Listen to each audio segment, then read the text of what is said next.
Music, get it all. 24 hours. On West Africa Democracy Radio. 94.9 94.9 FM Dakar.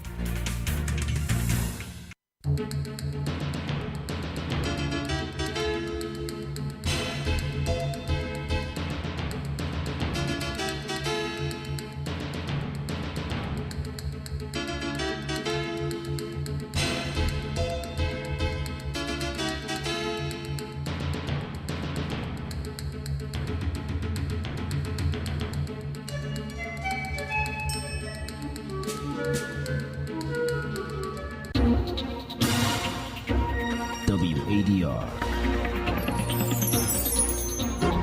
promoting dialogue. It's 6 p.m. in Dakar and Banjul and 7 p.m. in Lagos. Good evening and welcome to Newslink on West Africa Democracy Radio 94.9 FM Dakar and online at wadr.org. First, the top stories. Gambia Electoral Commission detects over 2,000 cases of attempted double registration in ongoing voter registration exercise. It is a matter of concern to the Commission that some voters who were already registered in 2021 are showing up to be registered again. This amounts to double registration. Accra and Freetown call for swift action to address the xenophobic attacks on West Africans in South Africa.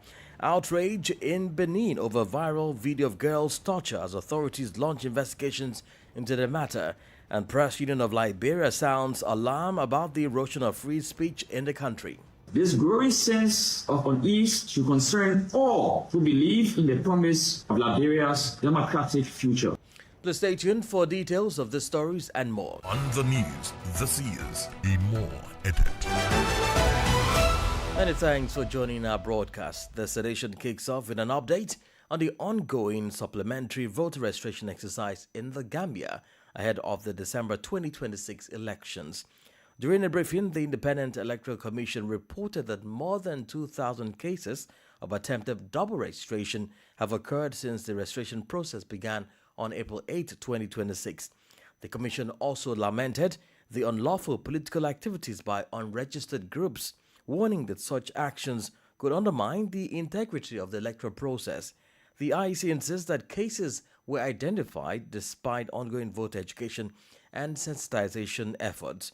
WDL's Banjo correspondent Sangdana Mendy reports. Chairman Joseph Koli says the Commission is closely monitoring the voter registration process amid concern over irregularities and interference. He revealed that some Gambians already captured in 2021 voter registration attempted to register again during the current exercise, an act he described as a clear violation of the country's electoral laws. It is a matter of concern to the Commission that some voters who were already registered in 2021 are showing up to be registered again. This amounts to double registration, which is a serious offense under the electoral laws of the country. We identified over 2,000 cases of double registration, despite our massive voter education and sensitization efforts. Meanwhile, the IEC chairman has cautioned political movements and other groups against engaging in activities reserved for officially registered political parties. He stressed that only duly registered parties are legally permitted to sponsor candidates for public elections, adding that the Commission will not hesitate to take legal action against any group found in breach of electoral regulations. The Commission would like to register its concern over undue interference in the registration process by some political actors. Such unwarranted political activism has the potential to hamper the smooth conduct of the voter registration exercise and impact on the very integrity of the electoral process. The activities of some aspiring political parties, which are yet to be registered as fully fledged and bona fide political parties, are quite worrying. Some activities constitute a clear violation of Section 105 of the 1997 Constitution. The 2026 supplementary voter registration exercise, which began on the 8th of April, is aimed at capturing eligible Gambians, citizens who were not included in the 2021 register, as well as those seeking transfer or replacement of lost or damaged voter identification card. The Commission says it will continue to monitor the process to ensure transparency, fairness and compliance with the law. For Newslink on West Africa Democracy Radio, Sangdana Mendy reporting from Banjul. Away from the Gambia, a military court in Nigeria has opened trial for 36 personnel accused of an alleged plot to overthrow President Bola Tinubu in October 2025. The judicial body was constituted today, Friday, by the defense headquarters in Abuja. Veronica Jai completes the story. The military proceedings are unfolding alongside parallel criminal charges filed by the federal government at the High Court in Abuja. On April 22nd, the Attorney General of the Federation, Lateef Fagbemi, arraigned several other suspects in connection with the same alleged plot before Justice Joyce Abdul Malik. That group, which includes retired military officers, a police inspector, and civilians, pleaded not guilty on a 13-count charge bordering on treason, terrorism, and money laundering. The prosecution alleges that the group conspired in 2025 to overthrow the government that failed to report the plot to authorities. Since the allegation, the court has ordered their remand in the custody of the Department of State Services, with an accelerated hearing scheduled for April 27th. Meanwhile, the dual-track prosecution has sparked a significant legal debate in the country's security sector. Human rights activists and security experts have urged the Attorney General of the Federation to invoke Section 194 of the Constitution to discontinue the military trial and consolidate all cases before the Federal High Court. Families of the accused, alongside activist Omoyele Sowore, have joined the calls for a transparent, civilian-led trial to ensure the defendants' fundamental rights are protected. Veronica Njaya reporting there. Meanwhile, still in Nigeria, as economists and financial experts have cautioned the federal government's borrowing trend, which they say is approaching risky levels and may exceed its own target. This concern followed President Bola Tinubu's request for approval from the Senate to secure a fresh $516 million external loan. The finance, according to the head of state, will support the construction of the Sokoto-Badagry superhighway and a broader infrastructure drive to improve connectivity, boost trade, and unlock economic opportunities nationwide. Our Abuja correspondent Yechino Sasichu reports. Approve the syndicated financing from... The loan request was read on the floor of the Senate by Senate President Godswill Akpabio and has since been referred to the appropriate committee for review. The Sokoto-Badagry superhighway is a major infrastructure project expected to connect key states and enhance the movement of goods and services. Senator Adamu Aliero says the project will bring significant economic benefits. It's a project that will change the lives of so many people in the northwest geopolitical zone, north central and even southwest. It will reduce the distance of traveling by road from Sokoto to Lagos by more than 70%. Defending the loan request, Senate President Godswill Akpabio says borrowing for critical infrastructure is necessary for national development. It's better to borrow for infrastructure so that at the end of the day we'll have something to see and then we can pay through even the infrastructure.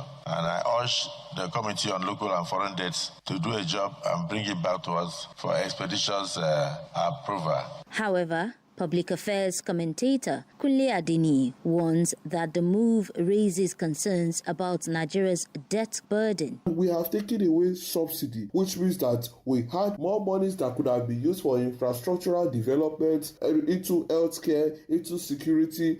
It raises the question as to why we are borrowing more right now when we are supposed to be saving and using the monies from our savings for this critical infrastructural development. Since Bola Ahmed Tinubu took office in 2023, Nigeria has accessed about $8 billion, approved over $20 billion, and added roughly $1.3 billion in project loans, bringing total borrowing to around $35 to $38 billion, with public debt now above 150 trillion naira. For the Bili ADR, Yechenu Sasitu in Abuja. More stories coming up on West Africa Democracy Radio. Newslink continues. And to more stories, the governments of Ghana and Sierra Leone are urging immediate action by South African authorities to protect foreign nationals in the country against xenophobic attacks. The call late Thursday in Accra by the foreign ministers of the two countries came against the backdrop of a recent attack on a Ghanaian in Pretoria. Accra and Freetown both described the incident as unacceptable and a threat to African unity. From Accra, WDL's Nadidi Tete reports. Ghana's Foreign Affairs Minister Samuel Okudzeto Ablakwa has described the attacks on Ghanaians and other West Africans as unacceptable and a betrayal of the continent's shared values. Speaking at the Ghana-Sierra Leone Permanent Joint Commission, he urged South African authorities to act swiftly to ensure the safety of all foreign nationals and reaffirm the principles of Pan-Africanism. Mr. Ablakwa assured that Ghana will also see to the protection of its citizens in South Africa and discouraged any form of reprisals. It is totally unacceptable, it is condemnable, and we will do everything as a government to protect our nationals and to make sure that we demand from the South African government to protect our citizens and to keep them safe, because they owe them that duty of care. Just as we will continue to make sure that all South Africans living in Ghana are safe, are protected, and we will not encourage any reprisal attack. Adding her voice, Sierra Leone's Deputy Minister for Foreign Affairs and International Cooperation, Frances Piaget-Algali, also denounced the attacks. I also join you, Minister, in condemning the recent xenophobic attacks of West Africans in the Republic of South Africa and urge that the South African government address this matter within the framework of humanitarian law and African solidarity. Both countries are calling for swift investigations and concrete measures to prevent further attacks, stressing that the safety of foreign nationals must remain a priority and that African solidarity should guide responses to the crisis. For WADR, Nadidi Tete, Accra. To some human rights matters, authorities in Benin have launched an investigation after a disturbing video circulated on social media showed a young girl being subjected to torture by fire. The act is sparking widespread public outrage and renewed concerns over the protection of vulnerable persons and rising cases of extreme violence in the country. Sankli Janko reports. In a statement, the Police Republican condemned the act as a grave violation of human dignity and confirmed that an investigation is underway to verify the authenticity of the footage and identify those responsible. The police say specialized units have been deployed and are calling on the public to assist with information. Witnesses have been urged to contact the Central Office for the Protection of Minors and the Family, with assurances that all tips will be treated with strict confidentiality and anonymity. The case has reignited national concern over the protection of vulnerable persons and the rise in extreme forms of violence, with growing calls for swift judicial action. Meanwhile, the Institut National de la Femme du Benin has also condemned the incident, describing it as yet another act of violence against women. The Institute says it has referred the matter to the court to establish responsibility and ensure appropriate sanctions. It is also urging authorities to uphold their duty to protect citizens, particularly women and other vulnerable groups. Sankle Janko filed a report. Now, the Press Union of Liberia, PUL, has warned of a growing suppression of free speech and democratic norms under Joseph Boakai's administration.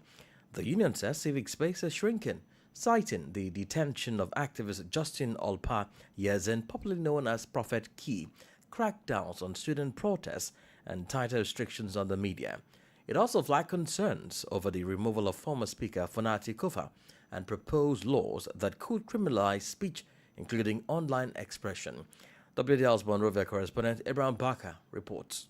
In his statement, Konomba reaffirmed that the freedom of expression is a fundamental right enshrined in the Liberian Constitution. He cautioned that undermining this right would not only destabilize the democratic institutions, but also diminish the public trust in the government. The PUL president has called on the government to take immediate action to protect these freedoms, underscoring that there can be no rescue without freedom.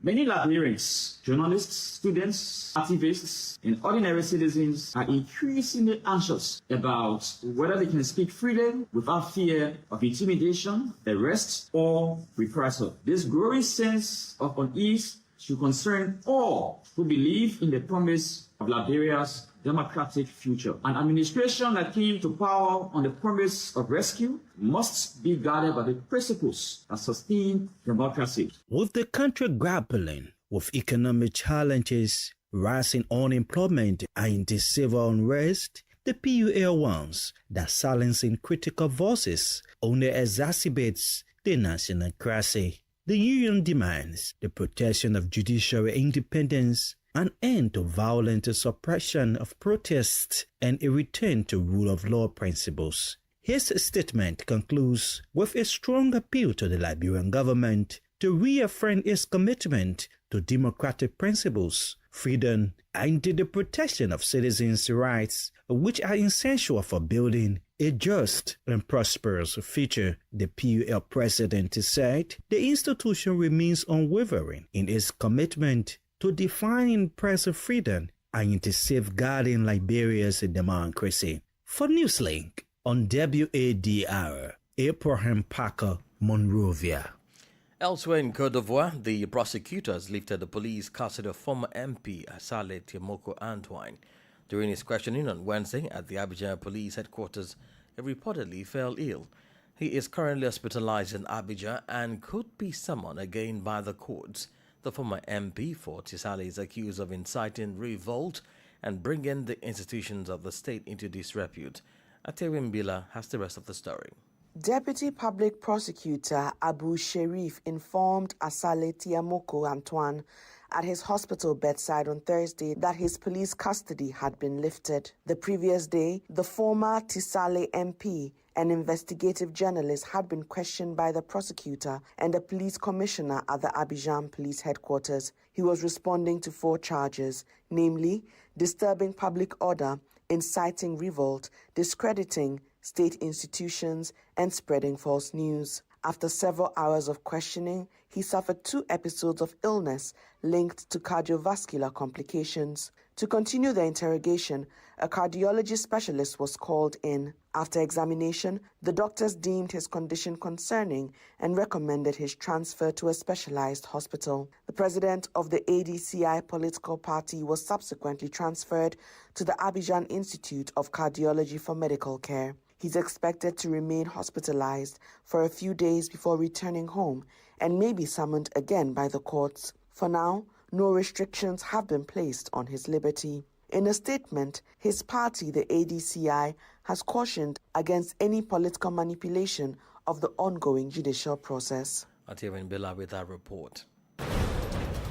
You're listening to Newslink on West Africa Democracy Radio, 94.9 FM Dakar, and online at wadr.org. Here is a reminder of our top stories. Gambia's Electoral Commission detects over 2,000 cases of attempted double registration in ongoing registration exercise. Accra and Freetown call for swift action to address the xenophobic attacks on West Africans in South Africa. Outrage in Benin over viral video of girls' tortures. Authorities launch investigations into the matter. And Press Union of Liberia sounds alarm about the erosion of free speech in the country. Still ahead, we do have the guest interview and sports news. Please stay with us. West Africa Democracy Radio. It's you speaking. Don't forget you can listen to us live on wadr.org and follow all of our live streaming on YouTube and Facebook. Now to bilateral relations. Mali and Ghana have signed a new agreement which aims to strengthen transport and trade cooperation. The move, according to authorities, is expected to ease the flow of goods, cut logistics costs, and improve access to international market for landlocked Sahel countries. The deal is particularly significant for Bamako, which is seeking more efficient trade routes through Ghana's ports. Chris Raticho has the rest of the story. The Memorandum of Understanding was signed in Bamako between the Malian Shippers Council and the Ghana Shippers Authority, with a focus on improving transit efficiency and better coordinating the movement of goods between the two countries. Under the agreement, both sides will support transport operators, share commercial information, conduct joint studies, and introduce systems to track cargo. A technical committee will also be established to oversee the implementation and help resolve disputes among stakeholders. Despite the optimism surrounding the deal, challenges such as demurrage charges, multiple checkpoints, and security concerns along trade corridors remain key issues to address. Ghana is, however, banking on major infrastructure projects like the Buankra Inland Port to ease congestion and reduce costs. Authorities estimate potential savings of about 14% through the Port of Tema and up to 48% via the Port of Takrady. The agreement aligns with Ghana's broader ambition to position itself as a logistics hub for landlocked Sahel countries, including Mali, Niger, and Burkina Faso, by improving their access to global trade. Chris Fatija filed that report. Politics, analyses on major news, social matters, and all. This is A Guest. Our guest interview focuses on growing reactions to the reported xenophobic attacks against West African nationals in South Africa. Regional organizations and experts are speaking about the incident, particularly the recent event involving a Ghanaian national. Our guest is Sydney Katunga Pele, member of the African Union Agenda 2063. In this interview with WDL, he applauds the Ghanaian government for the swift engagement, but expresses the need for effective border control and safety protocol for African migrants. It's, the framing that everybody else might, take out of this thing. I'll tell you right now that what we are seeing is a serious and worrying rise in migrant tensions in pockets of South Africa. I'm saying in pockets of South Africa because it's not everywhere. It's just, a section of a people.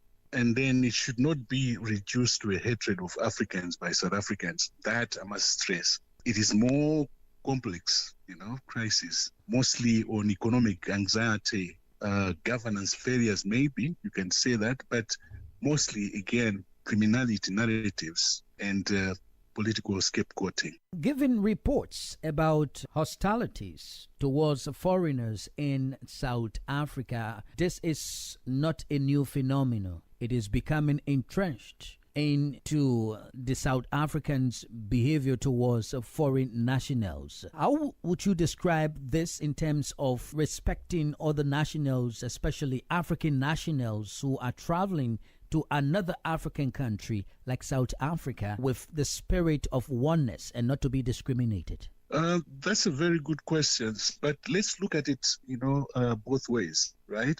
We're talking about, a country that has just been democratized, and then we have even people that have actually, in other countries, like you find that most of the leadership, were those that were outside the country during the apartheid era. And then come 1990s, they started, coming back, and then 94 getting the independence, the freedom, we might call it. You see, there's a lot that has happened within, the transition. Little by little, we could see that, there was a high unemployment. And with that came anxiety to say these loss of jobs are because foreigners are taking over.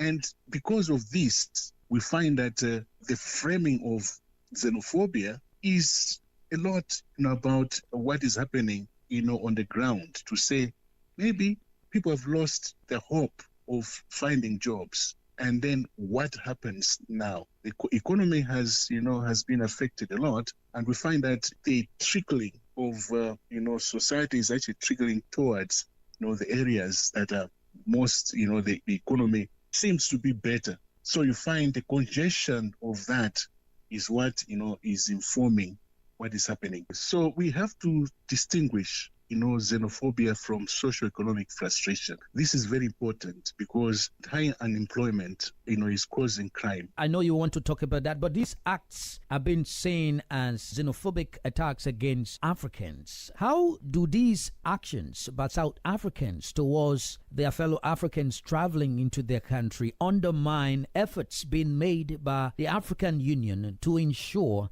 a borderless Africa? That's interesting when you look at the borderless Africa without systems. There have to be systems that that have to be there, but so far there are no systems, and these systems should inform maybe the economies of of the countries, because if the economies are not fine, and even leadership in those countries are not controlling their people, there is always going to be these problems down south. Now, as the Ghanaian government engages the South African government regarding this current situation, how do you view these efforts, and will this put an end to xenophobic attacks that is widely believed to be happening mostly in South Africa? Well, if we are to look at it in a very serious way, I think dialogue is important, and what Ghanaians have done, like the government is doing, is the best thing to happen. Because if the two countries start discussing this, there is a possibility there could be a solution. But personally, I don't think this is going to be now. We have to look at solutions, not just diagnosis, because we're actually looking at diagnosis without looking at the solutions. So we have to offer practical responses. There has to be better migration governance, but not mob justice. So again, there has to be law enforcement against criminality, regardless of nationality. And then community dialogue between locals and migrants. I think internally, this has to start, happening. But I praise the Ghanaian government, having started that.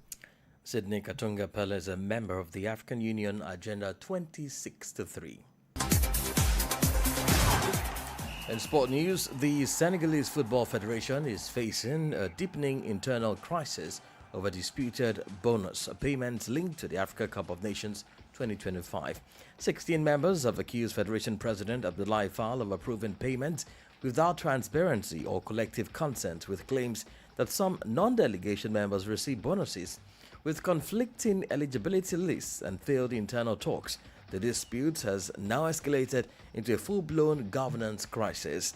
In the meantime, the acting General Secretary of the Confederation of African Football, Samson Adamu, says preparations for the Africa Cup of Nations 2027 are firmly on track following a two-day Pamoja 27 workshop in Kampala. Adamu praised Uganda's government and football leadership for hosting a meeting where CAF and officials from co-host Kenya, Tanzania, and Uganda align on key priorities, timelines, and execution plans. It described the 2027 tournament as a unique opportunity to showcase East Africa to the global stage, adding that all stakeholders are confident of delivering a successful competition. And finally, over 120 rights organizations, including the American Civil Liberties Union, are urging fans and visitors to exercise caution ahead of this summer's World Cup in the United States, citing concerns over immigration policies. The coalition criticized the FIFA president, Gianni Infantino, for his ties to Donald Trump and called on FIFA to ensure the protection of human rights during the tournament. FIFA says it remains committed to respecting internationally recognized human rights, while U.S. officials have yet to respond. And we've come to the end of this edition of Newslink on West Africa Democracy Radio, 94.9 FM Dakar, Senegal. Thank you for listening, and many thanks to Ismaila Kamara and Maudoju for the technical support. Let's keep the conversation coming on all of our social media platforms: X, TikTok, Instagram, Facebook, LinkedIn, at WDR English. I am Imo Edet. Good evening.